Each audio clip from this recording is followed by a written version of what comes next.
Inilah tragedi proyek jembatan Trans Papua, sebuah tragedi mengerikan yang memakan korban dengan jumlah di luar nalar. Saking mengerikannya, tragedi ini sempat mengguncang Indonesia pada tahun 2018. Bahkan, cerita mengenai tragedi ini sampai tersebar ke beberapa negara tetangga. Dan terungkap hal yang sebenarnya sangat sepele yang menjadi pemicu tragedi ini. Pada tanggal 1 Desember 2018, 25 pekerja proyek jembatan Trans Papua sedang beristirahat di sebuah kamp yang terletak di distrik Yiki, Kabupaten Enduga. Tak seperti hari biasanya, saat itu para pekerja tidak beraktivitas di lokasi proyek. Mereka memilih libur, karena hari itu bertepatan dengan perayaan ulang tahun organisasi Papua Merdeka atau dikenal dengan sebutan OPM. Namun, suasana santai di malam hari tiba-tiba berubah jadi mengerikan ketika 50 pria membawa senpi, parang, dan tombak tiba-tiba menyerbu kamp pekerja. Dengan kasar, sekelompok pria yang ternyata anggota KKB itu mengumpulkan semua pekerja di satu tempat.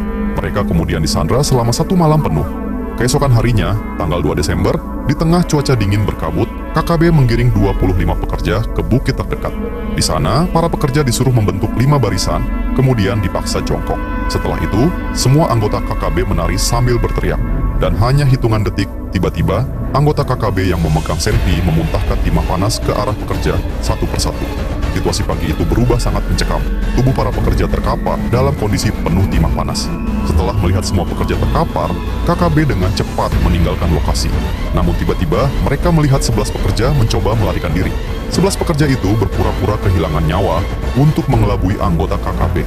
Namun mereka kemudian diburu di dalam hutan. 5 pekerja yang kabur tertangkap dan langsung dieksekusi. Sementara 6 lainnya melarikan diri ke pos TNI terdekat. KKB Papua tetap mengejar. Adu timah panas pun pecah di area pos TNI, menyebabkan 1 prajurit gugur. Mendengar kabar ini, pemerintah langsung mengerahkan 150 prajurit gabungan TNI Polri ke lokasi kejadian. Proses evakuasi sempat terhalang cuaca buruk dan medan ekstrim. Sesekali anggota KKB juga muncul dari pegunungan dan menghujani aparat dengan timah panas.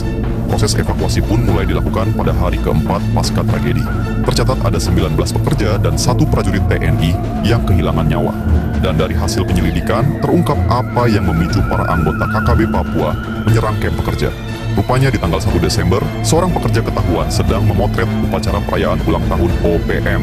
Karena tak terima, KKB mengejar pekerja tersebut.